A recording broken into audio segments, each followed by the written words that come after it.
Okay, well, good afternoon, ladies and gentlemen. See a lot of familiar faces and a couple of maybe some new people here today. My name is Don Kennan. I'm the Vice President of the Historical Society, and I direct our scholarship and educational programs. It's my pleasure to welcome you to today's book signing lecture. I'm going to do the introduction a little bit differently because I want to do something that I haven't done before, and I want to actually read from the book a small passage of it. I know that's usually the author's prerogative, but there's one conversation I find so well done that I'd like to read it to you. But first, let me tell you a little bit about our speaker today. Is Joseph T. Wilkins, who is the author of the book, the historical novel, The Speaker Who Locked Up the House, a book about Speaker Thomas Brackett Reed, who is really one of my favorite political characters in the history of the House of Representatives. Mr. Wilkins is a member of the Bar of the Supreme Court of New Jersey and the U.S. Supreme Court. He has practiced law in the Atlantic City, New Jersey area for over 40 years. Actually, for those of you who have been watching the HBO series on Boardwalk Empire, you know what kind of a town Atlantic City was, and some of those issues probably still continue. He's served as chief attorney for Legal Services Program for the Poor, and at the other extreme has served as corporate counsel for multi-million-dollar corporations and as the founding chairman of the New Jersey State Bar Association's prestigious Committee on Casino Law. He has been the chief lawyer for the city of Atlantic City, and he has served as a municipal judge in his hometown. He admits that the political bug hit him as a college editor when he lunched with then-Senator John F. Kennedy. He attended law school in Washington, taking time off to inspect America's ghettos, migrant farms, Indian reservations, and the hardscrabble counties of Appalachia for the Office of Economic Opportunity. And that was during the mid-1960s. Among his interesting experiences, watching in person the Senate debate on the Gulf of Tonkin resolution that authorized the Vietnam War, and immediately afterward sharing his lunch table with the angry opponent of the resolution, Senator Wayne Morse. He was lunching in the White House on the day President Nixon announced his resignation. So I guess he's like that character who always turns up at historic events. In 1968, he ran unsuccessfully for the Democratic nomination for Congress from the 2nd New Jersey District, and he was a member of the Rules Committee of the 1992 Democratic National Convention. He will talk today about his novel about the controversial 1890s Speaker Thomas Reed in the 51st Congress. He'll be happy to take questions and comments from you. I'm sure many of you may have questions about how do you write a historical novel? How do you do the research? And then how do you decide how to craft the novel? With that, before I turn it over, I want to read this small conversation that's in the book on page 69. By the way, the book is also available on Amazon Kindle and the Nooks for those of you who are technologically inclined. But two of the characters in the book are talking about Thomas Brackett Reed. And one of them says, what do you think of Reed? I like him. When I was in Switzerland, I lived with my uncle. He's an old friend of Reed's from Maine. He's convinced Reed will be president someday. I doubt it, Hamilton said. The only thing that's carried him as far as the speakership is that he's twice as smart as his rivals. Well, why not the presidency? Doesn't he want it? Oh, he wants it. But he's got an Achilles heel on each foot. Hunter stopped to look at his friend in the eye. What? Is he a womanizer, a gambler, a drunk? Hell, that never kept anybody out of the presidency. If he was a ladies' man or a gambler, he'd probably be a stronger candidate. Men do admire manly vices, Hamilton chuckled. No, Reed's a good family man. Then what are his mysterious Achilles heels, Hunter demanded. He has a passion for justice, answered Hamilton with frustration. That's a positive disability in this town.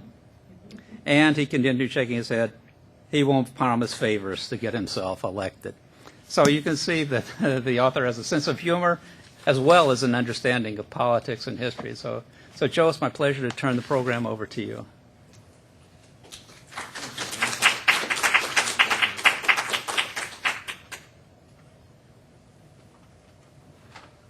I'm glad Don said I have a sense of humor, because when you play golf as bad as I do, you have to be able to laugh, right? Anyway, I am honored to be here, and I thank you for showing up. And I'm happy to be here and talk about Tom Reed, who was my favorite character. Those of you who are here may already know a good deal about him. But what has always intrigued me about this historical figure is that someone once referred to him as the most important politician nobody ever heard of. The man disappeared from history after his day. And his day, he became the Speaker on December 2nd, 1889, and he resigned from Congress in 1899. During that time, he was easily the most powerful political figure in the country. And I want to explain to you a little bit about why he was so powerful. When he was first elected from Maine, now Maine had a black population that was minuscule, less than 1%, still not much more than 1.8% or something like that. So he really hadn't been exposed to the kind of racist horror that existed in parts of this country. And when he came down the first time as a freshman, it was as part of the Hayes-Tilden election of 1876. In 1876, again, to refresh your memory a little bit, that was a tie. It led to tremendous charges back and forth of corruption, and it went down to the wire. It went down to the House of Representatives to finally make the call. And although they chose Rutherford B Hayes, it was part of a pretty bad deal. The Democrats at that time controlled the House, and the Republicans wanted their man Hayes in there. So finally, they cooked up a deal, and the deal was essentially, if Hayes would put an end to Reconstruction, eliminate the military rule in the South, put the troops down there on a short leash, then he could have the White House, which of course was a death warrant for thousands of black people. When that happened, the outcry of corruption and anger around the country was enormous. So a committee was got up in Congress, which was called the Potter Committee, and it was set up to investigate these charges back and forth of fraud in the election. Now, Reed had been a state senator in Maine, and he had been the Attorney General of Maine, and so as a freshman congressman, he was put on this very important committee. And as he attended the hearings of the committee, he was shocked to his core, because what he was finding at hearings, for example, in Louisiana, were instances in which a black man who was active in politics in East Feliciana Parish had a rope tied around his neck and was dragged around his own farm in front of his wife and kids until his body fell apart. Now, when that happened, Reed was as outraged as we are today about this young man in Florida, Tavor Martin, who was shot by a guy in the neighborhood watch, or allegedly shot. We have to give the guy some chance for a hearing. But it's an outrage. And Reed's moral standards were totally shocked. The result of it was that he began to understand what was going on in the country. And what was going on was that the Democratic Party, and I am a liberal Democrat, I'll give everybody warning, but it was topsy-turvy. In those days, the Republicans were the progressives, guys like Tom Reed and Teddy Roosevelt and Henry Cabot Lodge and a lot of people like that, and the Democrats were the ex-slave owners, right, and the ex-Confederate military people. So the result of it was that when you look at the history of that time, you sort of have to, you have to think of it as being topsy-turvy. Who was the who was the progressive, and who was the conservative? And when Reed spent the next years in the minority, in the Republican progressive minority, he began to understand how fully the conservative Democrats controlled Congress. And they did that by violently suppressing the black vote in the South.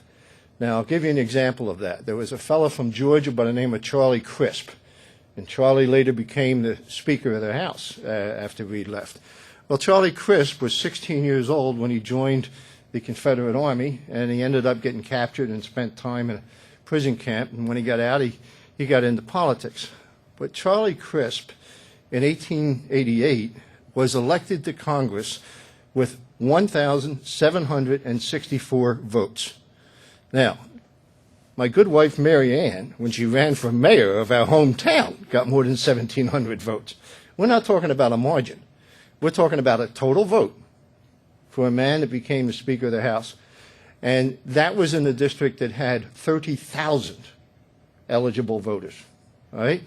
And why in 30,000 would a fellow only get a total vote of 1,600 and so, 1,700?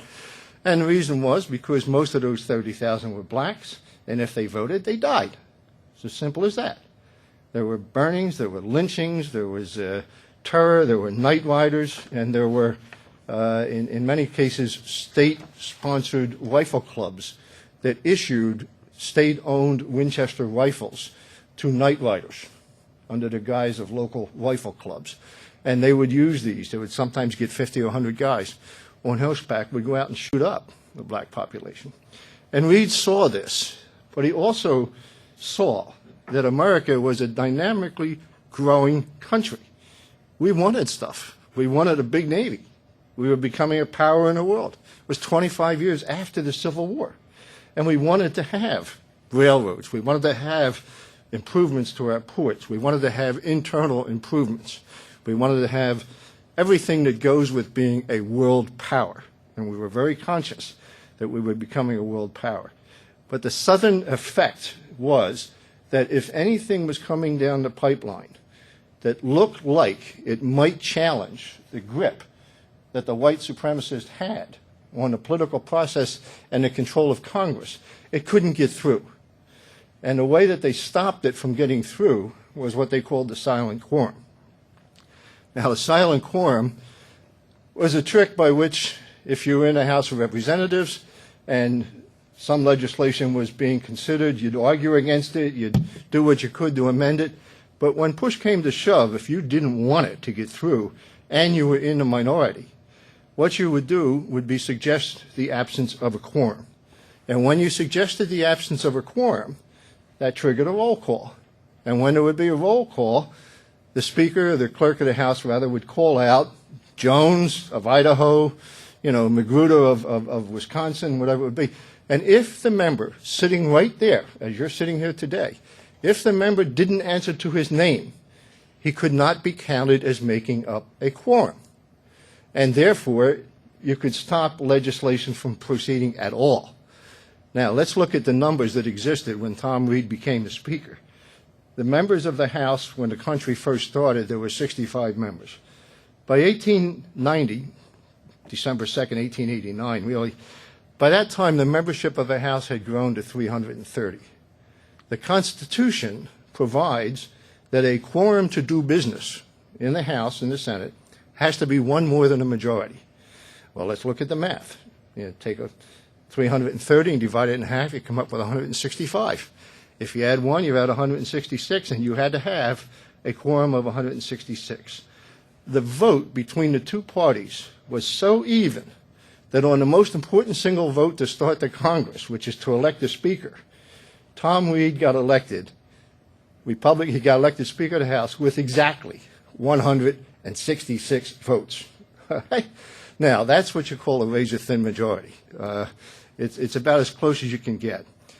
And he had the problem of the way that life was lived in Congress in those days, because you didn't have jet airplanes, you didn't have telephones, you didn't have television, you didn't have railroads in many places, so you couldn't really command your quorum. You couldn't be sure everybody would be here.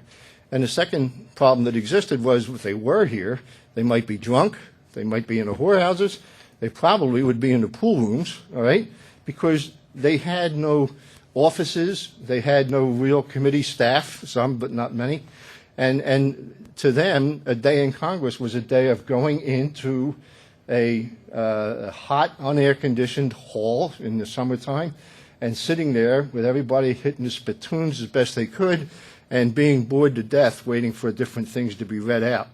So getting a quorum was tough. And then you had the flu. The flu was wiping out people all over the eastern seaboard, like a guy named Sweeney. Sweeney was a contractor. On Friday, Sweeney was in good health. He was known by a lot of congressmen. On Friday, he was in good health. On Saturday, he started to cough, and on Sunday, he was dead. That scared a lot of people. It scared a lot of the congressmen who didn't want to come into the chamber.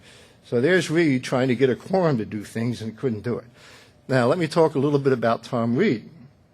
He was probably the most deadly wit that ever got into Congress. He had a tongue that could cut you into little pieces. For example, a congressman named Springer once used that lovely Henry Clay quote, I think it's from Henry Clay, which pompously said is, "I would rather be right than be president." And Reed faced this one time too many, and he said, "The gentleman will never be either." You don't recover from that kind of stuff too easy. It gets in the papers and it goes back home and you look like an idiot. So Reed was the kind of wit that people didn't really like to mess around with too much.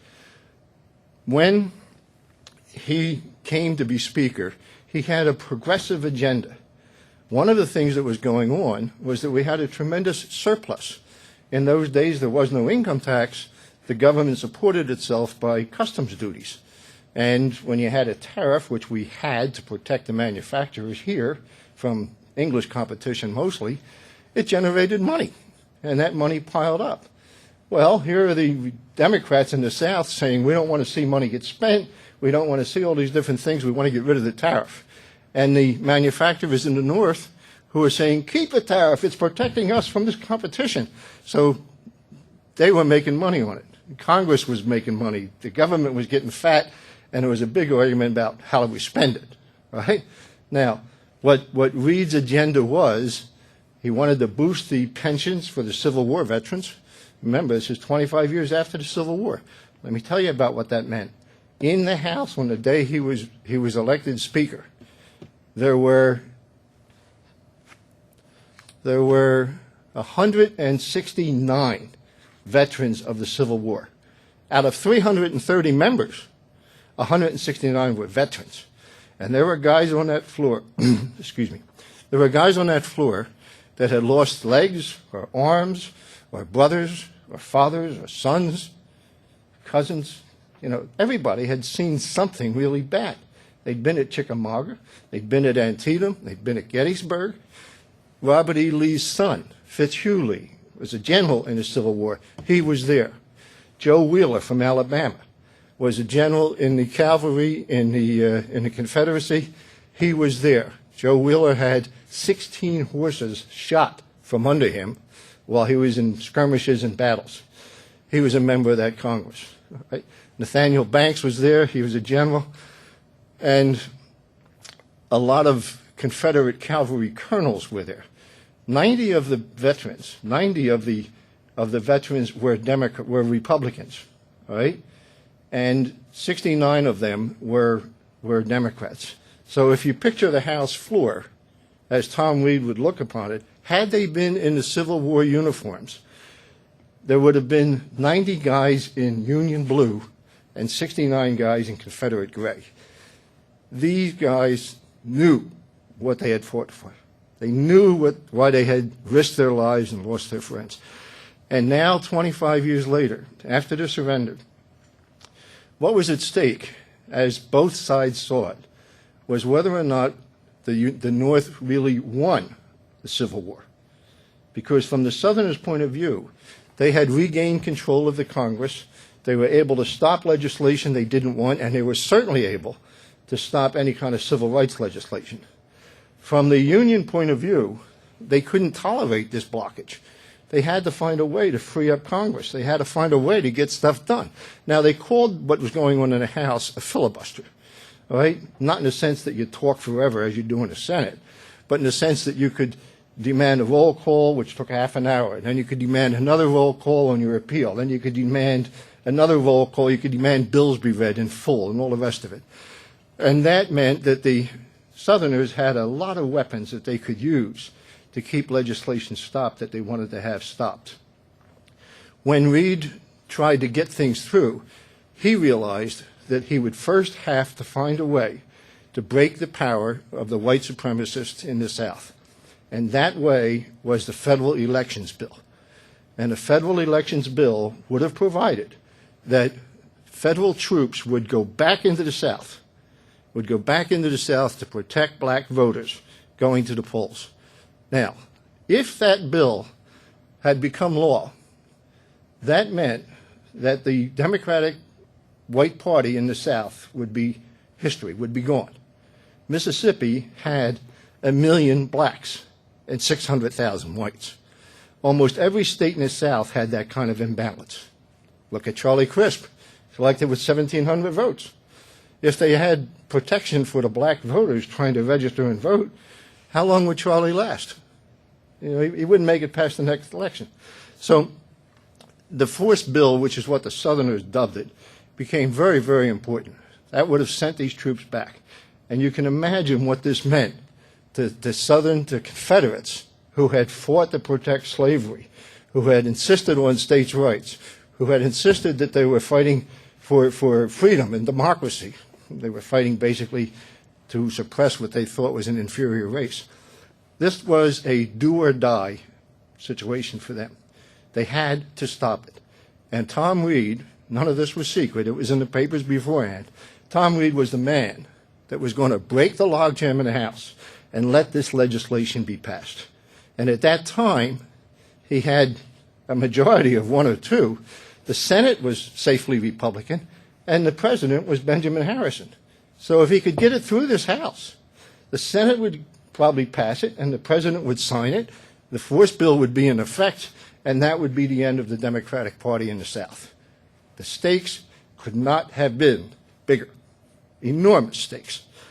Now, in order to do that, Reed's first step was, his first priority was to break the silent quorum. He had to be able to do something to change the way the quorum was counted so that he could count people who were present. And this became the first big fight.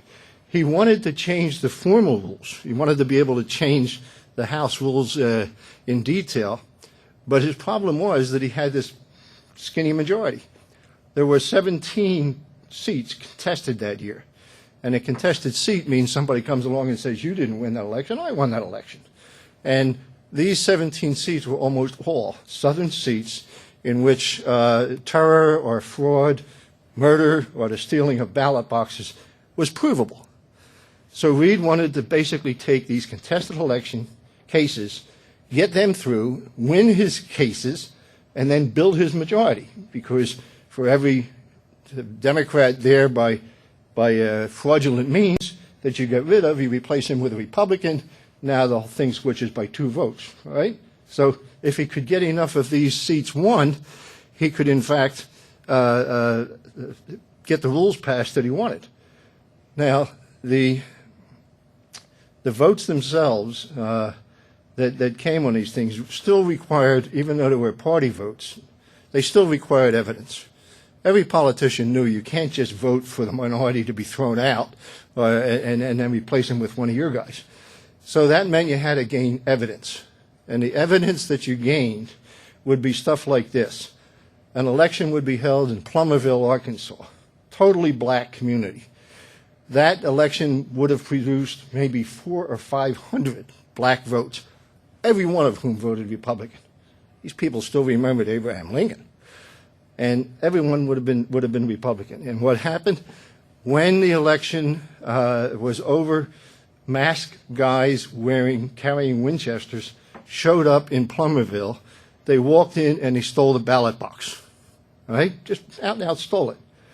And when you had one election in Plumerville, that election, John Clayton went there, having been the losing Republican, but he wanted to get the evidence to prove that, in fact, he had won that election. So he goes to Plumerville, and he tries to get affidavits from black voters that they voted, the box was stolen, and so forth. Well, John Clayton, while he's on this evidence-gathering trip, is staying at the home of a widow of somebody who had served with him in the war, a white widow, and when he comes back from trying to gather some evidence, he's sitting there writing a letter to his daughters back in his hometown, and night murderers came up and shot through the window and blew his head off. Excuse me, my throat gets choked up, and I still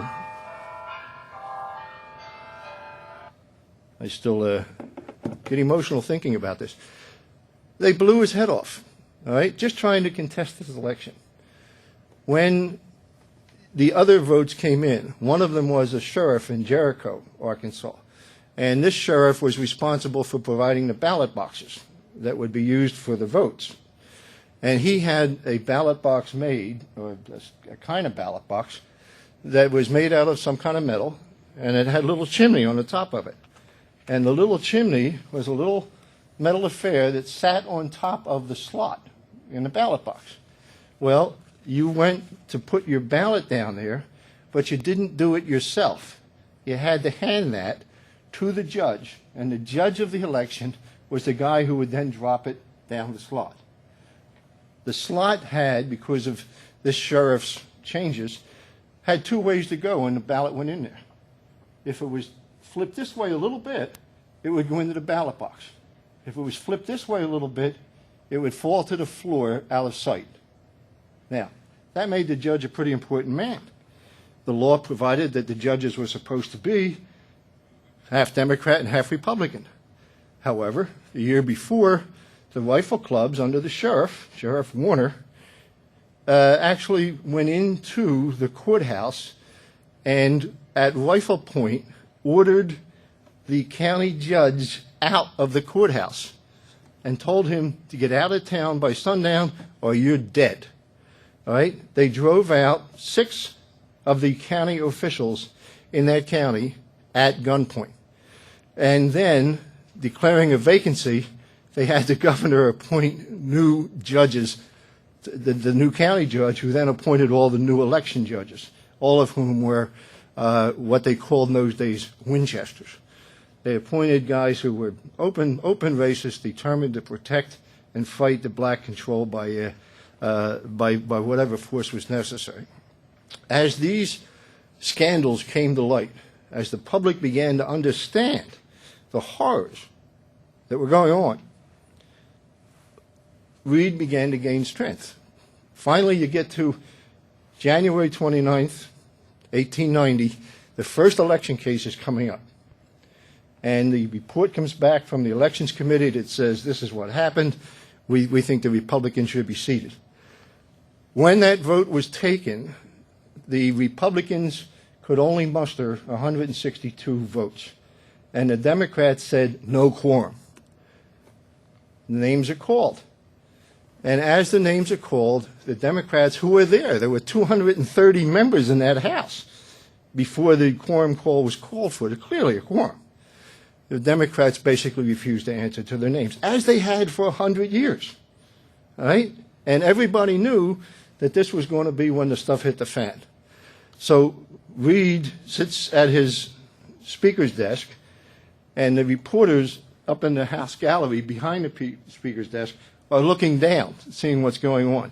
And Reed's got his pen out and a piece of paper, and as the names are called, he's writing down the names of the guys that he sees that don't answer to the name.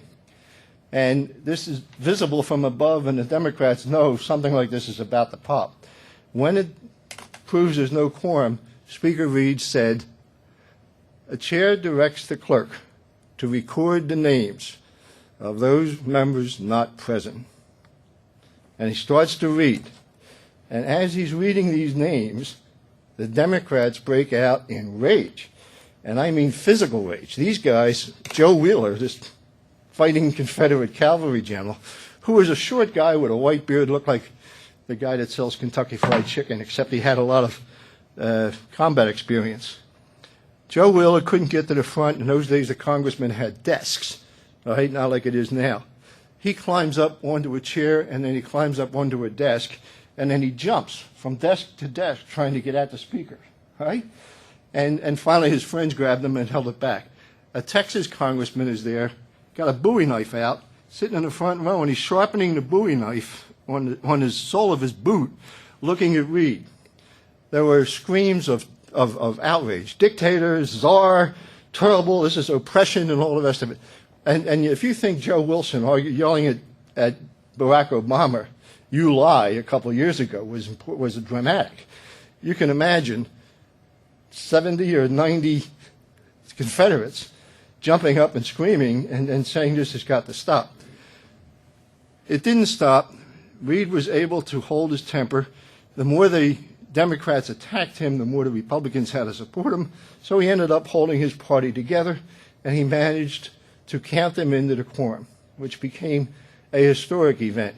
And after he counted them in, he seated that congressman, and then over the next months he seated another 15 or so, 14 or so more Republicans, which gave him the margins he needed, and finally he got the rules amended. And if you look at Rule 15 of the House rules today, you will find that it provides that the Speaker can reject motions made for purposes of delay, and he can count the quorum if the people are present. But there were some comic moments in this. And one of the comic moments was the Democrats, when they realized the jig was up in that sense, they said, well, we'll just get the heck out of the House when the roll is called. So Charlie O'Farrell, who was the one of the minority leaders, had been the last Confederate, I think, defending the Shenandoah at the end of the Civil War.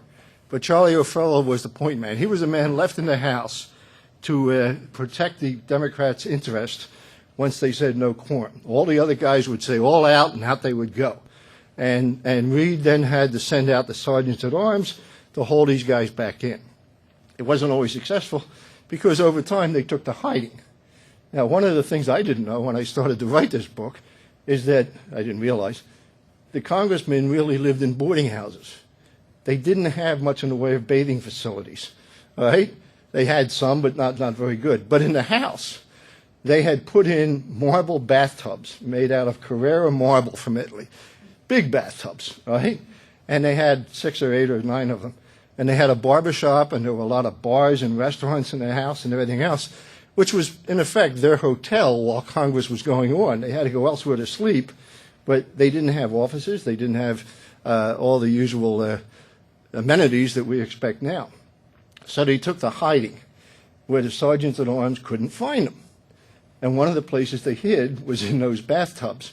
And I have to thank the lady who was the guide years ago who told me that, and she took me downstairs and showed me they've got 2 of these bathtubs left. And it's comical when you go down there. You look at them, you can see these guys down there sitting in the bathtub having a cigar, and all of a sudden a sergeant at arms shows up and says, "Gotcha," and gets them back. Well, finally Reed got tired of that hide-and-go-seek game, so he ordered the doorkeepers of the House to lock the doors. Once the members were in the House and he had his quorum, the sergeants at arms barred the doors. Well, think of who you're boarding in there. You're locking in there. You are not locking in a bunch of debaters from the school debating society. You are locking in guys who have killed. You are locking in guys who have shot cannon and who have endured it. You are locking in people who have a great personal honor that they will not be bullied. Right? And these are tough guys. And they locked them in. Well, the first thing that happened was the Democrats tried to hide. As they realized they were locked in, they tried to hide under their desks, and they tried to get behind curtains and all the rest of it. The reporters, by the way, had a real good time telling these stories in the newspaper. They tried to hide, and they couldn't hide. And as that happened, Tom Reed kept pushing things along.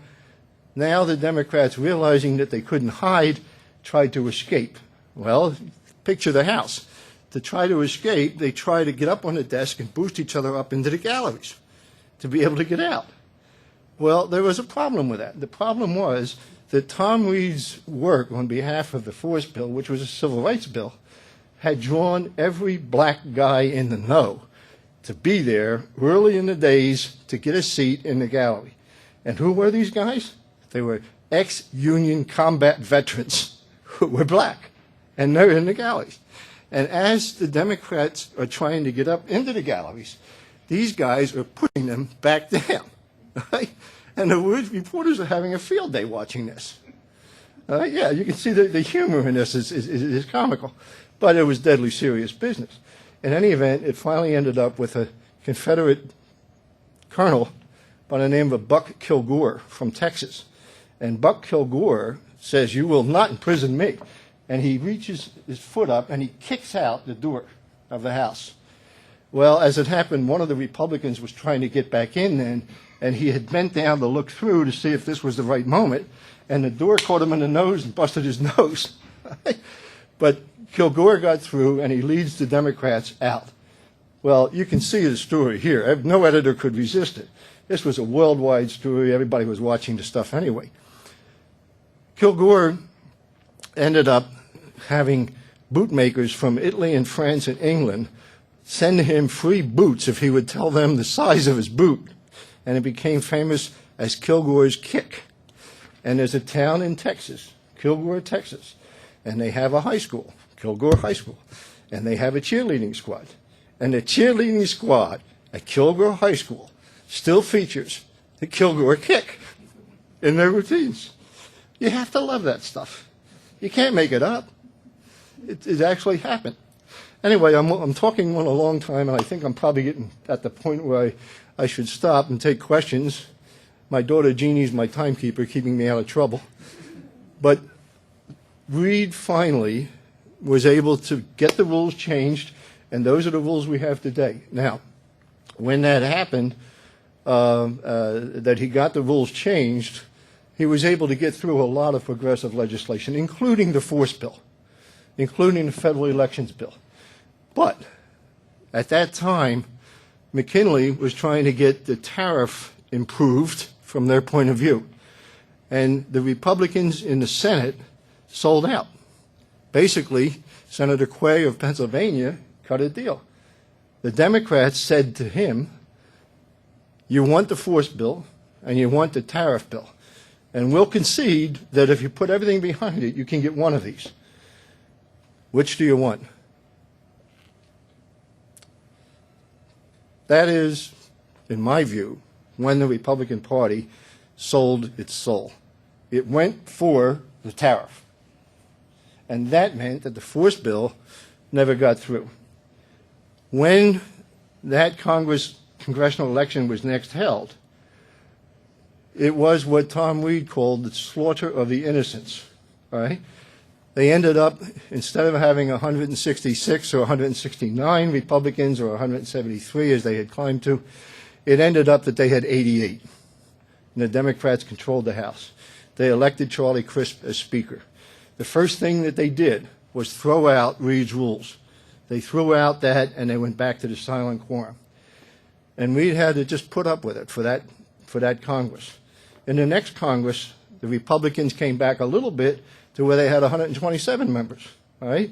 And now Reed really came into his strength. He used the silent quorum to tie the majority up in absolute knots. Now, by that time, Grover Cleveland was president. The Democrats had taken control of the Senate, and now they had control of the House, and they wanted to get through their stuff. But now, their best weapon was in the hands of their worst enemy. And Tom Reed had them so tied up that they would be days when the Democrats could not, of their own, get a quorum because guys were out running for re-election and taking care of the law businesses and everything else. And Reed would basically order his troops to keep their mouths shut and sit there. And finally, after this went on for months, Charlie Crisp gave in. And the Democrats brought back Rule 15.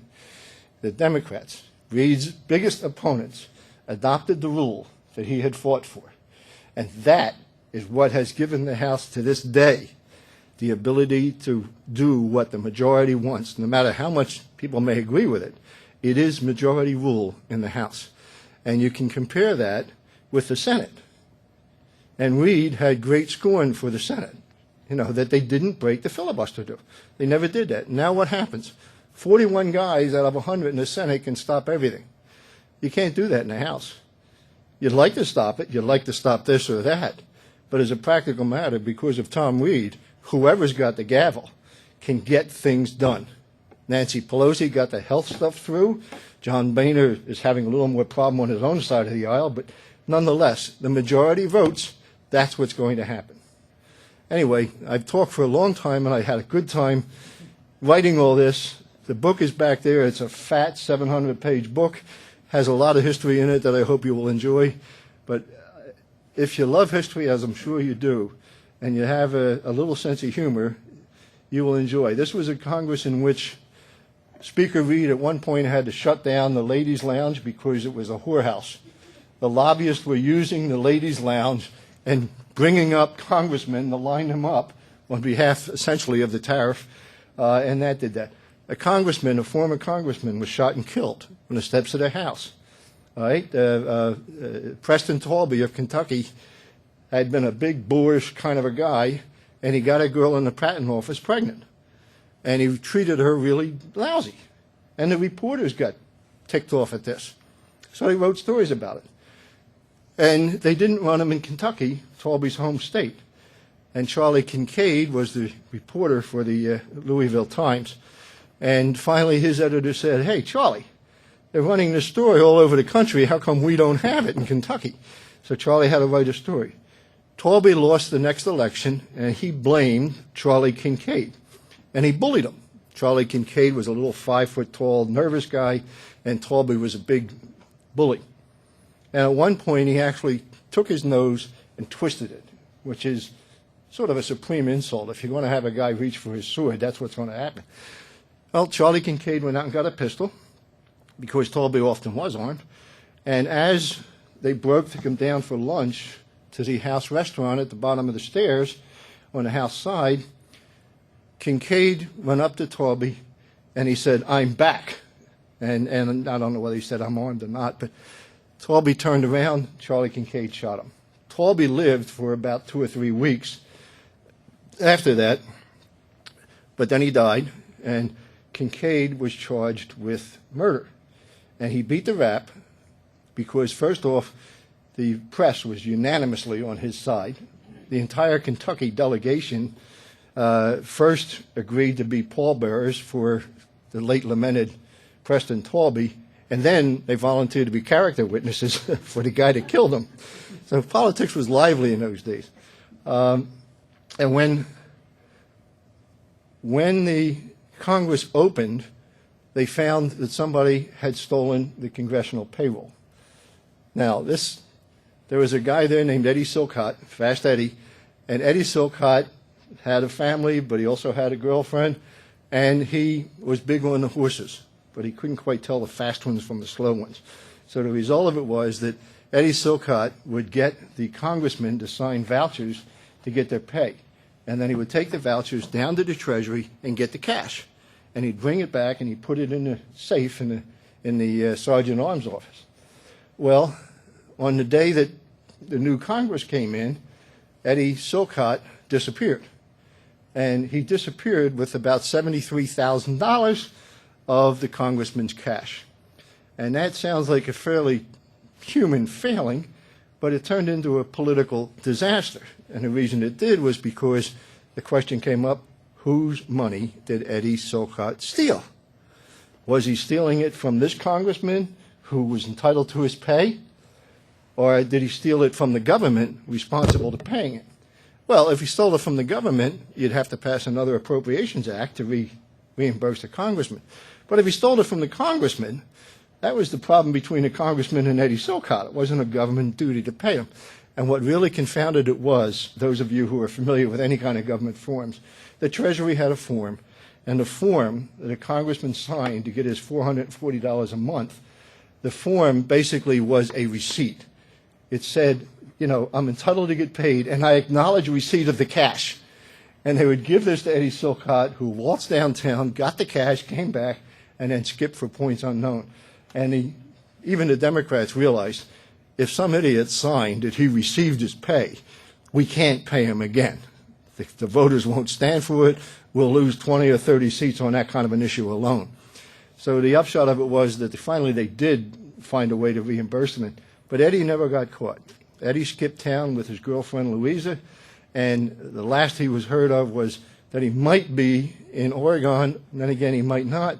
He was interviewed at one point in Canada, and he said, "I have taken the best legal advice, and I cannot be extradited."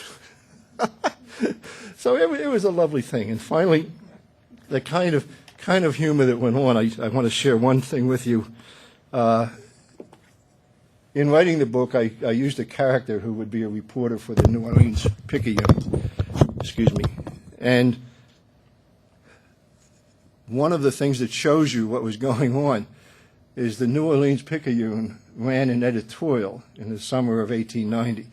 And the editorial was headed, and ladies, you're going to love this, "The Decay of the White Male Mind." And it turned out that in that year, the top honors in Cambridge, Britain's highest university, went to a woman. And the top honors in Harvard, America's leading university, went to a black guy. Right? So the Times-Picayune had a lot of fun with us. And they said, well, the women basically don't have much else to do, so they have to study, and the blacks aren't admitted to most of the fraternities and so forth, so they had to study. But we have better basketball players. So there was a lot of fun in that Congress that was going on. It was an enormous lot of fun to write this book and to research it, and I hope you all get a chance to read it. I got some copies back there. I'll be glad to autograph any that you want. It's also available, as Don said, on Kindle and the Nook. And I thank you very much for your attention, and if you have any questions, I'll certainly be glad to answer them. Thank you. Thank you. Yes, sir. Why did you decide to do this as fiction instead of nonfiction?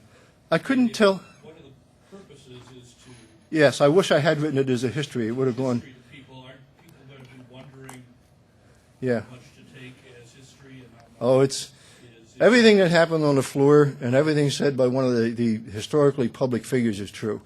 It's taken from the New York Times or the Congressional Record. I went damn near blind reading these microfiche things over the years.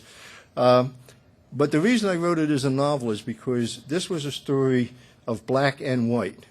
If you wanted to tell the real horrors of what was going on in the South, and you want to do it, they weren't really covered. The Southern newspapers really didn't describe the horrors that accurately.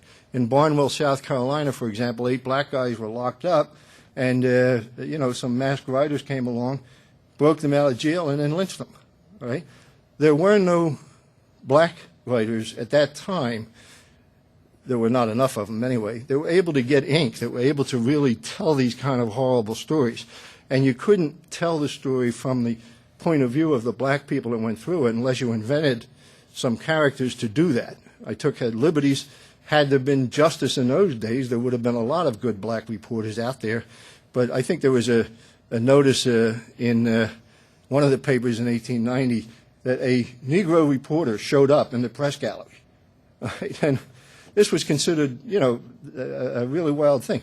And it's the same with women. Women's histories basically were not written from within Congress. They didn't get to speak. Don sponsored a number of talks recently in which they featured the first black guys who could even address the House of Representatives. So you couldn't tell that side of the story from what you saw in the newspapers where all the reporters were white, the editors were all white, or from the Congressional Record where the only guys that could say anything were white men. So I looked at that and I thought, let me try it as a history. But then I thought, no, that won't fly. I have to be able to tell this story in a more lively sense to make it come alive. And I hope that's a good enough answer for you. 1890 was also the year, I believe, when the Sherman Antitrust Act got enacted. Now, I assume that the leadership of that came from Senator Sherman of Ohio, but what role did Speaker Reed play in the enactment of that? And That was all held up by this whole hullabaloo? It was all mixed in, but that was very much part of Reed's program. And Henry Cabot Lodge was a member of the 51st Congress, and he was in favor of that Sherman Antitrust Act.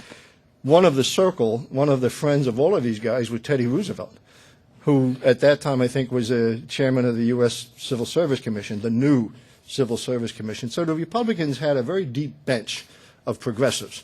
They had guys that wanted to curb the abuses of big business and the trusts. They had guys that wanted to do things for the populist farmers. They had guys that were trying to do things for civil rights. That was the year, incidentally, when women first voted in a federal election. Now, you're all going to tell me that actually that didn't happen until the passage of the Constitutional Amendment. But that was the year in which Wyoming was admitted as a state. And under the Constitution, an eligible voter for a federal election is someone who is eligible to vote for the lower member of the state legislature. And when Wyoming made its constitution to be able to be admitted as a state, all right, they protected the right of women to vote for their lower house. So when Wyoming became a state, which was when in 1890, the woman became the first woman who could actually vote in federal elections. And that caused a lot of consternation. At one point, there was, and the debates on the floor were so much fun and so lively. But one of them was a Democrat was protesting against women. I cannot support this because I do not think that women should be drawn out of the home into the coarse life of politics. Right? And one of the Republicans, you could kiss the man, he said, if you are that afraid of the influence of flouncing petticoats in the House, then let your wife run for Congress. It cannot fail to improve the appearance, and it will certainly improve your arguments. I mean, these guys they were so fast and so good. And then finally you got to the fist fight. You got guys sitting there in the heat of the summer. It went on and on and on, and they're waiting for these obstacles to be overcome, and they're roasting in their shirts, and tempers got short. And Joe Cannon, who later became a powerful Speaker of the House, and who the Cannon House Office Building is named for, but Joe Cannon finally lost his temper, and somebody came up and said to him, well, in my opinion, blah, blah, blah. And Joe Cannon says, your opinion ain't worth a fart in a windstorm. Well, the woman immediately got up and left the galleries. And the guy he said this to says, you know, Joe, and this is two Republicans, you understand. The guy says, Joe, you can't use that kind of language. My wife and kids are up in the galleries. You can't use that. It's trouble. And then another Republican jumps into it, and he says, no. He says, he can use that language. You deserve it. And the first guy says, you son of a bitch. And he hauls off, and he throws a punch. Well, now you're on the Republican side of the House. You got 4 or 5 Republicans fighting. One guy's yelling, don't hit me, I'm trying to break it up. And as this goes on, the Speaker has to order the mace carried down. And the mace, as you know, is the solemn symbol of authority in the House. And the Sergeant at Arms takes the mace, and he walks over to the members to break it up. And as he breaks it up, poor Tom Reed is sitting there. He hasn't had a fight among the Democrats all through these stormy sessions, and it's his own Republicans that are now fighting each other. So, as I say, it was a lot of fun. But if you have any other questions, I'll be glad to get into them. It's a lot of fun. Steve? I heard the story that at one point one of the Democrats challenged Reed about counting them, and Reed says, "Do you confirm that you're here?" Oh yeah, that was who was that? Springer, I think it might have been. One of the Democrats, angry at the breaking of a silent quorum, got to the front and he said, "Mr. Speaker, I challenge your right to count me as present." And Reed had been going through this thing sweetly and keeping his temper, and then he stopped, and the whole House quieted down because he was obviously going to say something, and it was time to hear what he wanted to say. He said, "The chair is making a statement that the gentleman is present. Does the gentleman care to deny it?" Well, that erupted in laughter, and the reporters, they almost ran out of ink writing down this kind of stuff. But thanks for reminding me of that. It was a great story. I have a question about the East Feliciana Parish incident. The which? East Feliciana The East Feliciana Parish, and you're a Louisianian. Yes. Hope I'm not in trouble with you. I wasn't taught that in Louisiana history in 8th grade or in college, and you couldn't finish college or come Right. out of 8th grade without taking Louisiana history. But what is your source for these types of information that have been swept under the rug? Oh, What on is your source? on that particular one, I couldn't. Is it in your book? Oh, yes. Well, the source is not quoted because I didn't put in footnotes because it's a novel. But the real source of that was I was not satisfied with what I found about Tom Reed because it never explained his passion. I thought, why would anybody take the abuse this guy took? I mean, why, there's always a political way to avoid that kind of stuff and make a compromise or something. But he was taking it on the chin every day through that summer. And everybody is fascinated by the chess player aspect of it. Wow, this guy controlled the House. This guy knew what he was doing. He was brilliant. He was funny. And I thought, that doesn't satisfy me as to why you would put up with that kind of abuse. And I kept looking, and finally I went up to Bowdoin Library and went through his papers up there, went through the Congressional Record. And finally I thought, I got to go back further. So I finally thought, maybe something when his freshman year. So I went to the National Archives, and Rod Ross, who was not here today, had to be someplace else. I didn't know his name then, but I went to the National Archives and I explained to this very nice gentleman. I said, I'm trying to track down why this guy would do something, and I'm all the way back to his first freshman year. And he said, well, I'll get for you what I can. And he came down with 19 metal boxes of files, folders. He said, this is what I had. And I sat there one long day, and I went through all 19 of these folders, and they were from that investigation for the Potter Commission into fraud. And Tom Reed was in Louisiana on July 2nd, 3rd, and 5th, all right, of 1877, I guess it was, and he was taking testimony. And there was this testimony from the lady, or from the people in East Feliciana Parish, given in New Orleans, about this dragging the guy around. All right? Now, I was sensitive to that because it's not been that many years since those white guys in Texas, in Jasper, Texas, tied a rope around a guy and dragged him behind a pickup truck. Incidentally, one of the things I did was I visited a site that stunned me in Biloxi, Mississippi, Gulfport, Mississippi. There is a beautiful new granite building, really lovely building.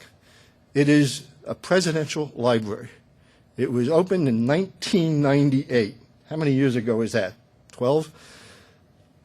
My math isn't that sharp, is it? Anyway, it is the presidential library of Jefferson Davis. And I was stunned to see that. I thought, don't these guys understand what this was about? Don't they have a clue that Davis was wrong and 600,000 young men died because he was wrong? But the South romanticizes so much, forgive me for that, but there's so much of it in Southern literature that followed after that. You go into the House Statuary Hall, and I'm walking through there years ago, and there's Robert E. Lee in full uniform, and there's Alexander Stephens, Vice President of the United States, and then later Vice President of the Confederacy. There's Jefferson Davis. Oh, hell. There's at the top of the Statue of Liberty, the Statue of Liberty has a bird. And as I describe it in the book, it looks like her head is stuck into the bowels of a bird. Well, the reason that is because Jeff Davis, when he was the powerful man in Washington, realized that the Statue of Liberty was going to be wearing a liberty cap, Statue of Freedom. And a liberty cap was the sign in ancient Greece and Rome of a freed slave. All right? That was what a guy wore when he got free. And Jefferson Davis objected to the idea that the Washington statue on the top of our dome would be so wrong as to depict a freed slave. And so the thing was changed. And every time I look at a picture of that Capitol with that bird, I think somebody's got to go up there someday and put this thing right. But there were no, when I started to write this, there were no artworks in the Capitol that would let you know that there was ever any slavery. Right? You could go anywhere you wanted, and I did a scene on that in a book, but there was nothing that showed that slavery ever existed in America. Now, in the last 10 years or so, the Black Caucus had corrected some of that, and they've got some stuff, but there were no paintings. You have Pocahontas, you have George Washington, you have, oh God, I can't think of all the figures in art that are glorified in the Congress.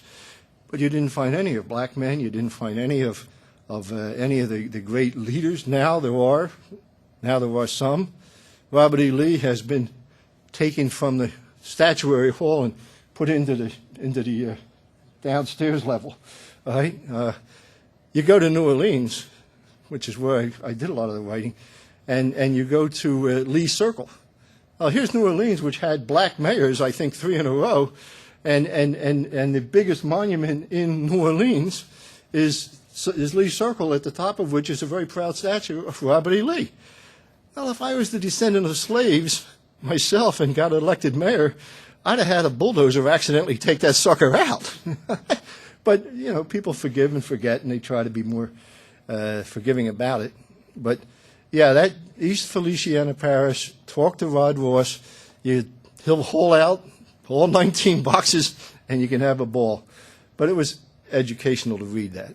It really was. And again, I've traveled around the country to very poor places and seen a lot of racial difficulties. But when you go back and you read these things, and you saw that there was a direct link, the reason that happened in the South was to keep power across the street, right? And Tom Reed had the backbone, the brains to see that, and the backbone to just say, we're taking this out. Anyway, thanks again. Any other questions? Thank you.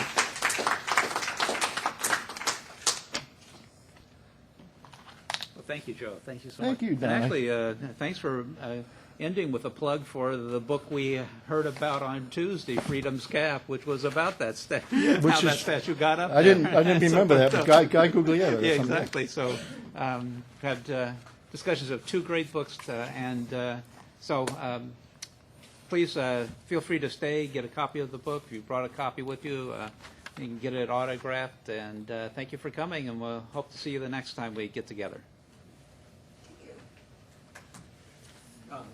Who do you have lined up for the symposium in May? Our keynote